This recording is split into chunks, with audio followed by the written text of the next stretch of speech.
right, welcome to my book club. I'm Dylan, here with a man that I would love to fix a sandwich for. Keith, what's up, buddy? So many good quotes in this movie. I wish we never got rid of our potent quotables or whatever, because yeah. wish in one hand, shit in the other, see which one fills up first. Like, there's a lot. I might have a couple. We'll see. But talk about movies, because this week we're doing a movie. We're breaking down some box office bangers, and this week we'll be discussing 2003's holiday comedy Bad Santa. If you'd like to recommend a book or movie for us to read or watch, you can visit our website, buddybookclub.com, or slide into our DMs on Twitter or Instagram or TikTok, whatever. Buddy Book Club Podcast. You can listen to us on iTunes, Spotify, wherever you get your podcasts, so please download and subscribe. Keith, I was actually kind of late to the party when it came to Bad Santa. I don't think I saw it until many years after it came out. I don't know why. 2003, that would make me 15? 16, whatever. Either way, it seems like that'd be right in my wheelhouse for the time. But yeah, was this a theater event for you? Do you remember? This was constantly replayed on, I think it was Comedy Central. Yeah, but no swears. Yeah, when I saw it this time, I was like, wow, this movie is really, really funny. I didn't realize how many swears there were. Yeah, they probably had to take out all the butt sex stuff, which is, there's a lot of. And this is the first time that I realized that was a reference in the movie. I was like, wait, what? Yeah. So basically, for those that haven't seen Bad Santa, and if you haven't, put it on with your nieces and nephews over Christmas while you're sitting in front of the Yule log and watch everyone hate you. It's pretty much about an alcoholic safecracker that spends each Christmas as a mall Santa to rob them all, then go on a bender for 11 months, and then do it all over again. Okay, let's jump into it with some stock up, stock down. Stock up, Bad Santa, what do you got? Movies about alcoholics, stock up. Okay. Any movie that's really about alcoholics or drug addicts, it's all been done before. They always get awards for it. They're always like, what an amazing story. But I can write the scripts for you. It's always like, this guy's a shitty person and he's a drug addict or alcoholic. And then he finds the light, he hits rock bottom and, then starts turning his life around. And then something bad happens and he has to consider whether he wants to go back into drugs or alcohol. That's every movie about that, right? Yeah, Requiem for a Dream was exactly that. Well, Requiem for a Dream was an original one. I could never watch that again. The Dewey Cox story, that just makes fun of that, right? Like they're like the rags to riches of getting to fame and doing drugs and then... I mean, it's usually a famous person. Yeah, but you could also look at The Way Back. Have you ever seen that movie? Terrible movie. It got such high praise too. Yeah.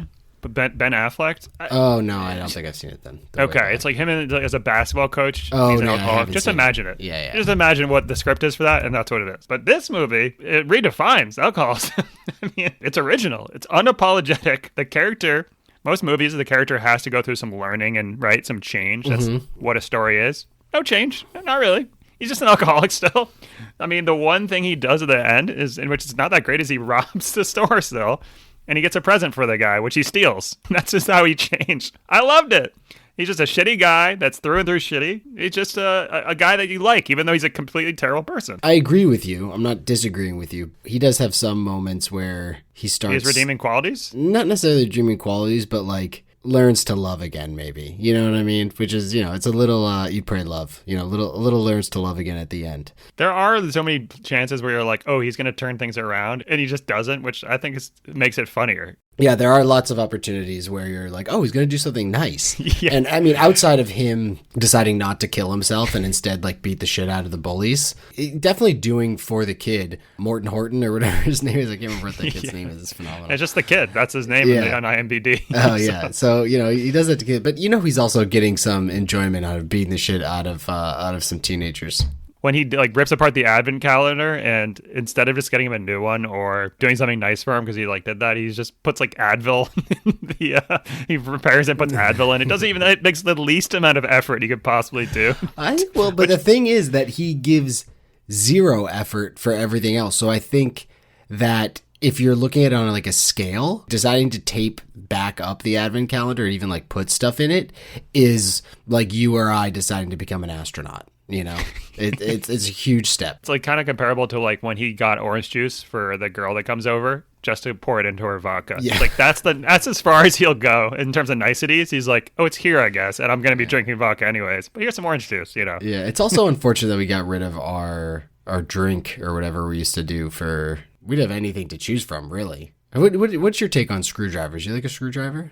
For breakfast, Oh, Jesus. I'm not a big Bloody Mary person. Oh, no. Oh, acid reflux. So, I'm not. I will do a champagne mimosa, but after a couple of those, if you're drinking for a tailgate, you're trying to really get after it, you're trying to get lubed up, you know, then I'm going to Screwdriver for the breakfast. What about you? I can't say that I have them that often, but sometimes I'm a big orange guy lately. I've been crushing a lot of oranges, navel oranges, slice them up into wedges, just straight out of a soccer game.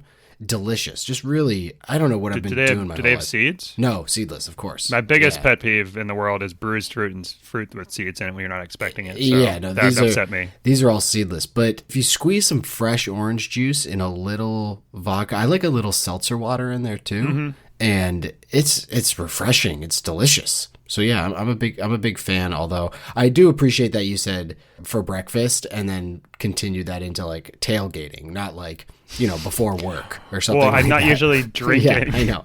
What other morning times are you drinking? The only thing I can think of is for tailgate. Yeah, that was my point. As far back as I can remember, talk about bad Santa, my mom always gave us mimosas for Christmas morning.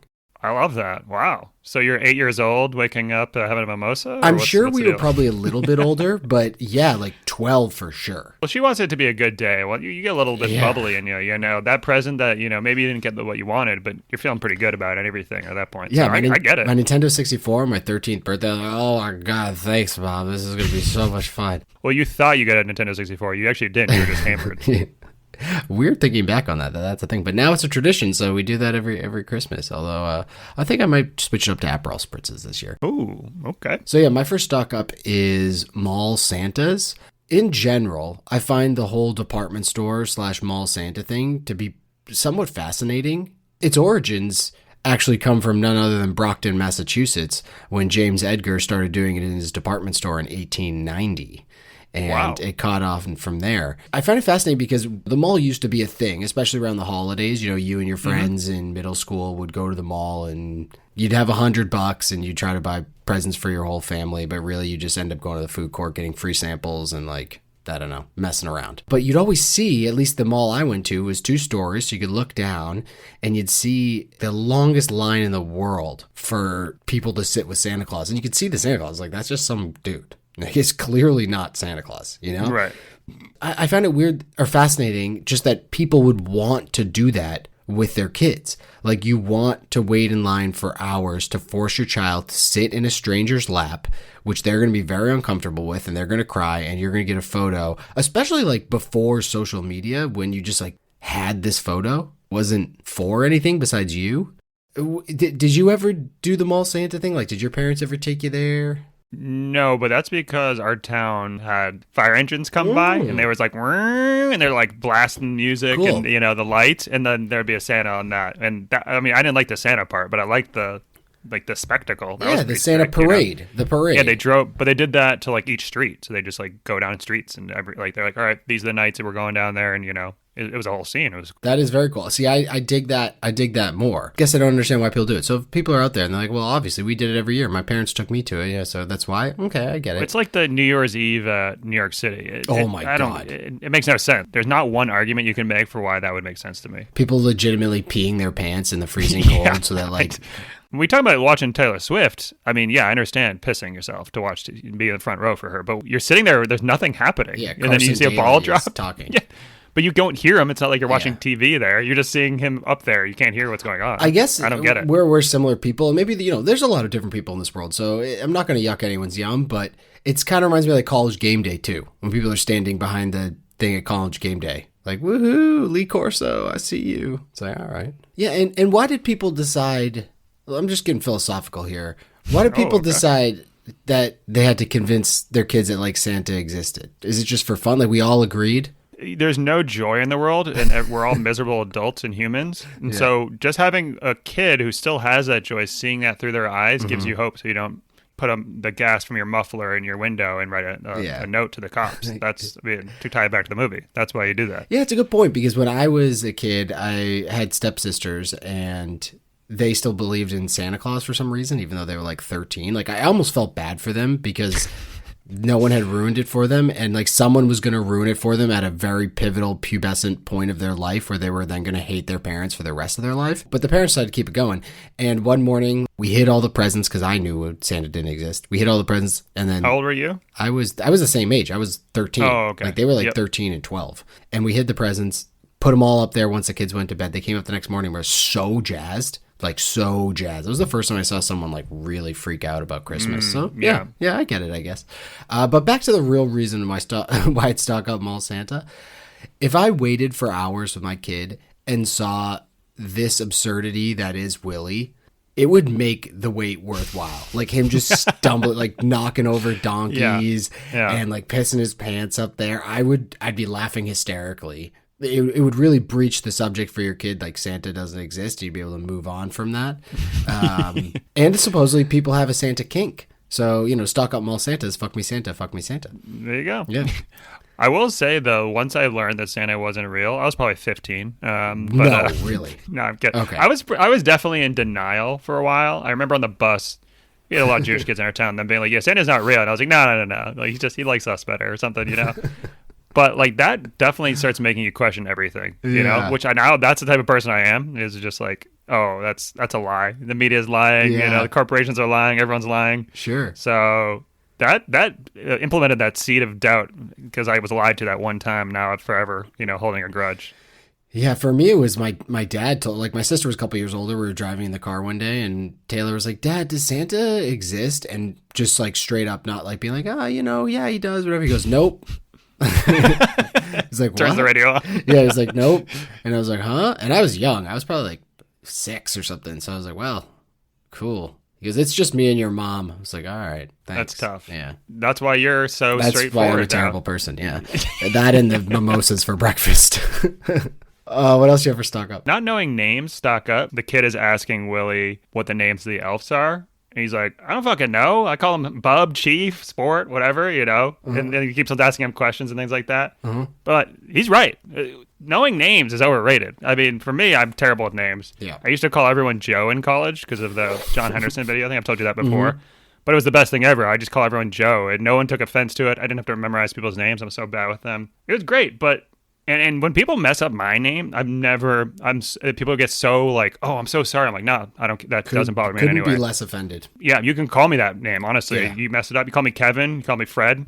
Great. I've had people like friends of friends who you see every now and then call me a different name for like every single time I saw them. You don't correct them. Yeah, it was just like, yep, that's it. I'm cool. I'm cool with it. Does not bother me in the slightest because I know people that have got upset when I've forgotten their name. The other thing, too, is I just don't have the confidence. Even if I know their name, I'll sometimes think I don't know it.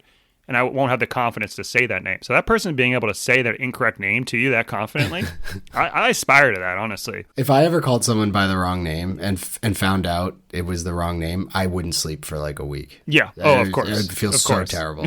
Yet I wouldn't care if someone did to me. Weird. I don't know. Right. Our brains are fucking weird. My other stock up, and you kind of talked about it earlier, is advent calendars. Who doesn't love a good advent calendar? I was mostly deprived of sweets as a child, outside of the mimosas. But one thing I wasn't deprived of, Jesus. So I'd convinced my mom to get an advent calendar, for the whole Jesus thing. I'd be like, oh yeah, it's like stories thing. You'd be at the store and she'd be like, fine, whatever. And it was really just for the chocolate, and then she. Were those chocolates good? I remember thinking the chocolates were trash. Like I wasn't even looking forward to them. For me, it was delicious because I didn't have a lot of chocolate, so it was like, ooh, like this is. I didn't know better. Yeah, but you're just coming off Halloween. Like it's a little different. True, like yeah. You've had a couple Snickers and a couple Reese's Pieces. Well, they're fine. And They just kind of like got the edge off. It's same with like Easter candy. I would get excited for like the first bite of chocolate, and I was like, oh, this is trash. I forgot about how bad these are. There's some Easter candy that's good. The like hard eggs that have the hard candy coating, and then the like Cadbury egg chocolate in the middle. Ooh, those things are fire. Yeah. There's a lot of jelly beans too, and I hate jelly beans. Nowadays they have all sorts of different advent calendars. Like my buddy had one, and like a brewery sent it out to you, and it was a different beer for every day or something like that. Oh, yeah, I like that. Yeah, it was just like a 24-pack of beer. Like at night, it was my roommate. At night, he'd be like, "Oh, I'm gonna crack open the Advent beer," and like sometimes they'd be wonderful, sometimes they wouldn't be that great. But Jesus decided, and it was delicious. So, you have anything else for stock up? Last one, lowbrow humor, stock up. Oh yeah. oh, this movie's chock full of it. I'm a simple man. Whatever happened to the movies for me? The people that are very simple, that like silly, not complicated humor. You know, maybe it punches down. That's okay. We're okay with that. Maybe it punches up. But now I feel like a lot of these movies that go in with high expectations, and there's always some sort of message, or this is what this movie is about. Even though there's some humor to it, we need to have some sort of like overlaying message. Like, can we just have like a movie? You know, like Austin Powers doesn't have any message. It's just silly.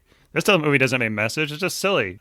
I just need to get back to that. I know it's never going to come back. The whole punching down thing, what are your thoughts on that? I guess I don't really understand what you mean by punching down. So a lot of people in today's world say it's not really that funny to punch down, meaning like making fun of small like people or little people or disabled people I think everyone's equal, so I don't think that they're below me. So, you know, that's what my opinion would be. I'm not the first one to say that. I think that's like comedians' take. Yeah, I don't think anyone's above being made jokes about, but that's just me. Yeah, I agree with you. I think it's tough coming from a couple of 30-something middle-class white men. No one knows what race we are. Okay. But I'm just saying that it's a tough message from us to give. Even though I agree, like people should make fun of all sorts of different stuff about each other. I mean, you make fun of yourself all the time, and we have a good time. If someone was like, hey, don't make fun of Keith, he's an idiot, he can't take that, I'd be like, what the fuck? Yeah. I'm an idiot, but how dare you? You know, I'd be more pissed about the fact. That's the thing, is like, I think it's more offensive to leave someone out. Yeah, make fun of my gear. Speaking of which, my next stock up is penis euphemisms. Are you saying there's something wrong with my gear? My fuck stick? Yeah.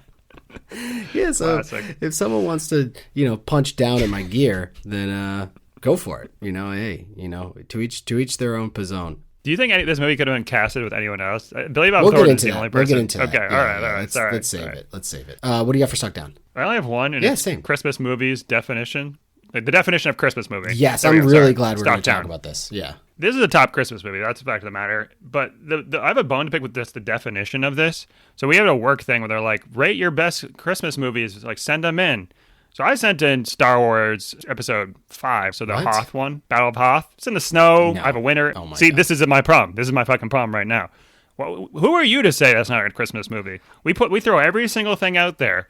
All these are Christmas movies. These movies are just pandering to you. Die Hard's a Christmas movie. No.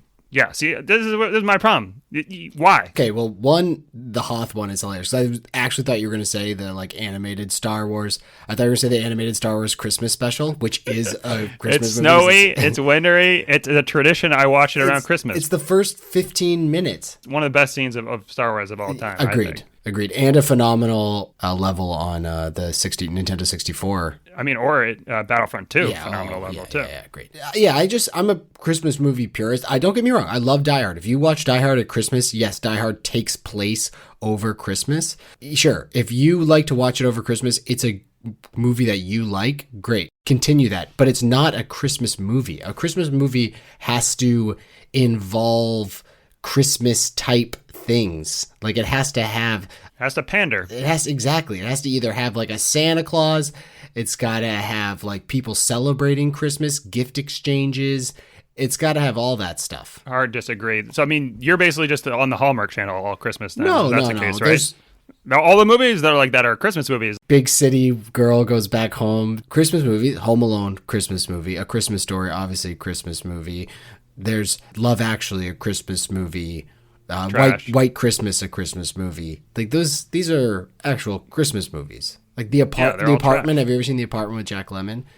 No. That's a tough one because it's like an Office Christmas type thing, but it's not really about Christmas. So I don't know. Those ones are tough. But wait, Die Hard's a Christmas party. It is a Christmas party. I know, and I think there is a gift exchange. By your definition, wouldn't it be a Christmas movie? That'd be like saying Die Hard 2 is a Christmas movie because it's also during the same time and there's snow in it. Like, and that's like saying the Schindler's List is a Christmas movie because it snows in Auschwitz at one point. Like, are we talking about Hoth or are we talking about... Yeah, pretty much.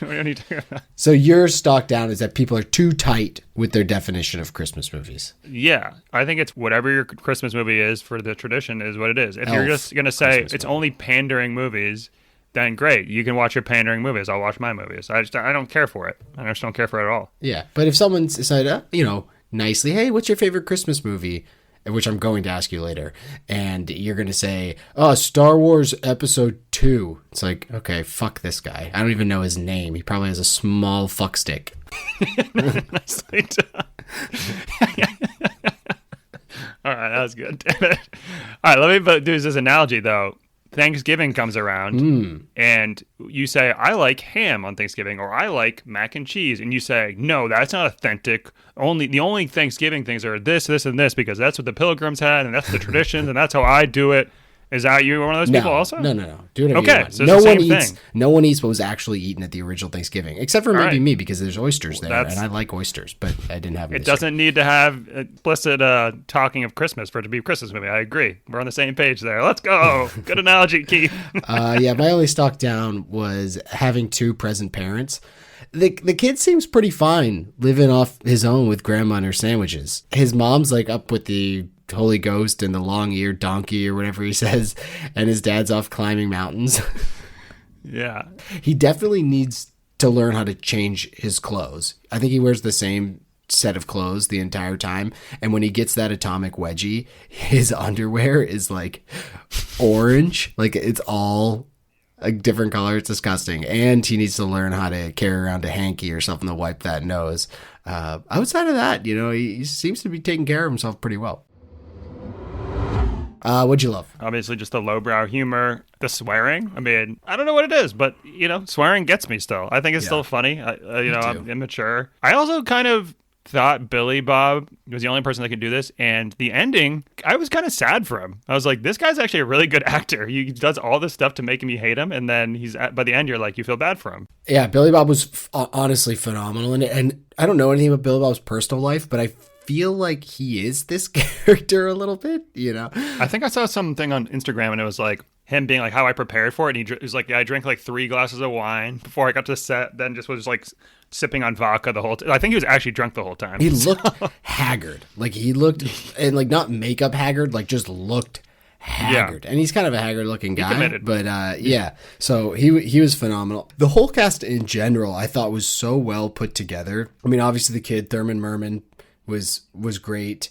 Underrated performance was John Ritter as the department store head or whatever the case was. Every scene he was in where he just like played the punching bag for them when he was trying to fire them, and he's like, you're not going to fire a black midget. Like, are you kidding me? And he just immediately gets like taken aback. He's like, oh, or the scenes with him and Bernie Mac. Yeah, they're amazing. Which is just like Bernie Mac's trying to explain to him, like, he's like, yeah, that guy's totally fine, as he's ripping cigs, eating oranges, and drinking Metamucil. It was like, I just loved all those things. And RIP to both of those, John Ritter and Bernie Mac. This was the last movie John Ritter did before he passed away. We haven't talked really about Lorelai Gilmore, who's the love interest there. But she was fine. Honestly, didn't kind of do anything for me, but she didn't do anything that I was like, I don't want her in this movie, kind of thing. I told Elliot, I thought that was written for Heather Graham, and they got the wrong Graham wrong. Maybe. Yeah, maybe. Yeah. You know Heather from Austin Powers too? Yeah, of course I know Heather Graham. Roller Girl from Boogie Nights. It's supposed to be like a flirty, like roll with the punches, and she's from Hangover. Like the same. She plays the same person every one, but you know what I mean. My first love is adult Christmas movies. Is this the best adult Christmas movie? Yeah, because is this the best rated R? Is that Christmas a category movie? on Pornhub or? Not those kind of adult Christmas movies. Okay. Oh, Santa, you're coming down my chimney. Is it the best rated R Christmas movie? Are there any other? I mean, Die Hard. All right, here we go. Full circle. Yeah, all right. Back to it. All right. Is there any other? I mean, by your definition, is there any other? Yeah, there is. It's Love Actually. Love Actually is rated R. That's rated R? Yeah.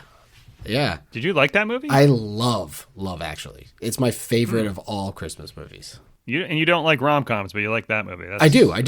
That's what, when we talk about rom-coms, you can check the tape. Check the tape. We've talked about rom-coms before, and I said Love Actually, my favorite rom-com. Do you laugh ever in that movie? I remember watching it and just being like, oh, okay. Yeah. I laugh uproariously the whole time. Popcorn's flying everywhere. Are you being serious right now? I can't tell. I enjoy it every single time. When Laura Linney has her special needs brother that's beating her up, I'm laughing hysterically. No, it's not that kind of... you're not laughing hysterically anymore. I'm too much of a broken person. I don't sit there and laugh hysterically at anything. But love actually makes me feel like I'm a human being again, I guess. But like you said, though, because you said, is there any other ones? And it's kind of crazy that it's like a market that hasn't really been tapped. And obviously there are ones that are just like not good. Office Christmas Party, and there's one with Seth Rogen that I'm sure is terrible. Why can't they do it? Like, why can't they hit it like they did with this? It just seems every year people binge these movies. Like, they watch it over and over and over again. So there's a market for it. I just don't know why people haven't capitalized on it, as opposed to just making like another Home Alone or this new Guardians of the Galaxy Christmas special. Like, why not make something that's avant-garde? The Christmas movies are for when you're around your family, and it's usually kids and stuff. So I think that's why they're usually like Hallmark type movies and not. Yeah, but then the kids go to sleep. The kids go to sleep. People have had a couple of pops in them. Yeah, and they want to sit around and have an adult laugh. Yeah, you're not wrong. I agree. What about Christmas? What about Christmas comedies? Do you laugh a lot? Are you laughing the whole time? I laughed out loud on this one. Yeah, specifically I think I've turned a corner. And then he's just like, I beat up some kids today. What a line. Good every time. There's a lot of just like weird scenes in this. There's a lot of weird scenes in this. The 3 B's for me: booze, bullshit, and butt fucking. Those. I love the 3 B's. Life lessons. There are some hidden life lessons in this. Willie at one point says, "Don't take shit from anybody, especially yourself," which is a lesson that Willie was learning. I think he beats himself up more than he beats up other people. He's terrible to other people, that's for sure. But he's finally learned to start following his own life lesson. I enjoyed that. I also love the random actors you see in this movie, and there's a bunch. But the Santa that Billy Bob replaces in Phoenix is the camp counselor from Heavyweights, who I also happened to see in the streets in Boston one time. Samir from Office Space. Samir, not going to work here anymore. The grandma is the grandma from Beer Fest. And the neighbor guy is the guy from Veep, like the neighbor who talks about planting the candles down. Yeah. He plays the same role every time, and it's always funny. Yeah, he crushes it. And there's more, too. I just like wasn't writing them down as I was watching it because they're nonstop. Like there's another comedian who's the barkeep guy when he's behind the bar. You're like, oh, maybe Willie did get himself straight. And the guy's like, I'm not going to tell you again. Get out from behind the bar. Yeah. I also loved, maybe my favorite scene is Granny spry. You think Willie is doing something nice for the kid by bringing him home. But then he's like, oh, so where are your parents? Like, oh, my mom's, pretty much says my mom's dead and my dad's in prison. But my grandma's here. And he's like, is Granny spry? And as he says it, he's putting his ski mask on with his like billy club. It's like, what the hell? It was so good. That I laughed. That the popcorn spilled. So I love all that stuff. What about hates? Not a lot of hates. I thought it was a little long to start. I wanted to get into the action. But other than that, honestly, I really like this movie. I've seen it a lot of times. I remember a lot of the scenes. It was good. I thought it came out in like 2012. I didn't realize it came out in 2003. So I've been watching it for a long time, apparently. Yeah, honestly, the only thing I hated was the scene with Samir not gonna work here anymore. I didn't understand it. Samir like corners him in his car and then tries to like rape him on the trunk of his car as the kid's like trying to knock Samir off. Is he in another scene maybe or something? I didn't really get that. Yeah, he was just like looking at him at the bar and he was like, well, kind of kept panning back to Samir like staring at him. I feel like some of that context must have got cut. They couldn't cut it because he was like just getting done having sex with that girl, but he needed to keep it. Or, I don't know. Yeah, they needed to figure out a way for him to bring the kid back home and decided to have Samir try to rape him in the parking lot. It's whatever. A couple lingering questions. How is Billy Bob not going to jail? He's like, because I wrote that letter and I did it before the robbery, like, I'm not going to jail. Well, it's because he got shot like 15 times in his back. Yeah, I get that. Guess shooting Santa in the neighborhood is a bad look. But he was just part of this shootout. Granted, he wasn't shooting anyone and didn't have a gun. Like, I get a lot of that. But he should still probably go to, like, they know he robbed all these other places. You could also say the elf there put him up to it. They saw him at gunpoint with the elf, right? So Yeah. you could twist that. You could twist the words into, I used to do safe robbing. I wrote that letter to tell everyone I did it, and then he put a gun to me, so I had to. Yeah, we're talking reduced sentence. We're not talking. Yeah, well, I think they said he was in jail. No, he was at a hospital. He said, "I'm in the hospital. I'm going to get out of here soon." Oh, I assumed that meant he was going to be in jail for a little bit, and then I thought he referenced the fact that he was he's up in the mountains or whatever with his dad. No, I think he said that his elf friend was up in the mountains. Oh, okay. Yeah. All right. Either way. Yeah, it's a good ending. Yeah. Was his grandmother watching a Ronco rotisserie special when she was asleep on the chair? Because I think Do you remember those commercials? I sure do. My mouth started watering again. Yeah. It was like took me right back to when Ronco rotisserie was like set it and forget it. Yes, please. I would love to set it and forget it. If those were like on YouTube or Instagram now, I think they would crush, right? Like I'd be clicking through that ad and yeah, if it was a sponsored ad on Instagram, it would. Yeah, I don't know why they're rotisserie. Where'd they go? Yeah, that seems like it's free money. Everyone's all into air fryers these days. What happened to the Ronco rotisserie? Like you put 2 chickens in that thing. It was phenomenal. Yeah, that's a great point. Set and forget it. Yeah. What a tagline. Those things that they could peel and chop, they just throw those in there. Chop. What a deal. They're just throwing those in there for free. Yeah. You kidding me? I'd buy those themselves for that much money. Yeah, it was like Ronco rotisserie. It was like 24 installments of $19.99. I was like, that sounds reasonable. Interest rates of 30%. Studio notes. It was directed by Terry Zwigoff. Not a real director that we're familiar with, at least you and I don't think. He did directed 5 other movies, none of which we would know. The Coen brothers did serve as executive producers on this. The Willie role was originally written for James Gandolfini. Thoughts? Well, you know how I might take on Sopranos, so everything's tinted in that light, unfortunately. I think Billy Bob is literally the perfect person. Goes on to play this guy. I think this is him in real life, like you said. Have you ever seen the videos of him with Angelina Jolie? It's pretty wild. No. Wet, wild stuff. What kind of videos? He's dated her in 2000. Yeah, I remember they used to have vials of their blood around each other's neck. Yeah, and he's they're just making out in public and talking about their sex life in public. What else is he known for? Sling Blade. He won the Oscar for it, I think. I immediately thought of Armageddon and him being the smartest guy in the room, which he is. That's the thing. I think he's very similar to Jason Bateman. Have you seen Bad Words? I have. Yeah, I like Bad Words a lot. Similar to this movie, I feel like. Yeah, I agree. And talk about range. Armageddon to this. I believed he was the smartest man in the room. Oh, I think the thing is him and James Bateman are both super, super smart, but they can play the despicable person also somehow. Yeah. It's weird. Also considered for the role, Bill Murray, Jack Nicholson, and De Niro. De Niro seems... all the other ones make sense to me. Yeah, De Niro seems a little... But if we're talking Cape Fear De Niro, then I'm in. I feel like even De Niro looking... De Niro wore sweatpants and look trashy, he'd still look classy. You're oh, that guy knows what he's doing. That's a gentleman. Jack Nicholson would have been phenomenal, honestly. Yeah, he'd been great. I would have loved that. Bill Murray, I think, would have been too funny. It would have been a horror movie, I think, though, if Jack Nicholson did it. It'd be a little bit scary, funny. Yeah. You're like, what's going on? He gives those zany looks. So this movie grossed $76 million worldwide on a $23 million budget. So obviously not massive, but I'm sure the cable deals and the DVDs at the time and stuff were probably wild. I couldn't find figures on that. Recast, rewrite, review 78.75 on Rotten Tomatoes. So critics and regular folks like us are on the same page here. There's simpatico. The Roger Ebert gave it 3.5 out of 4 stars, which is really interesting. The movie hits. It's a great Christmas movie. It is Christmas. There's Santa involved. There's elves. There's presents gifting. There's Christmas morning. It's all the above. I would recommend it. I gave it 2.5 buddies.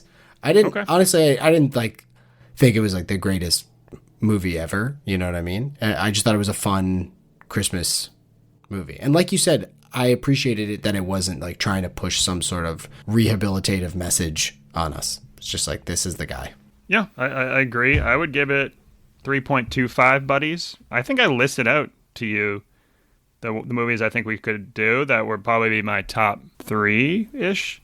But I did Christmas Vacation, Elf, Bad Santa, I think. And then obviously we could have done Die Hard, or Episode 5, but you would have been upset about that. So it's right up my alley. It's silly. It's funny. The other ones are more people pleasers. I love watching National Lampoon's Christmas Vacation on like the middle of the day on Christmas Eve when I'm cooking, like not paying attention to it really, but just kind of like seeing different scenes and having a good laugh with it. You can't take your eyes away from this movie.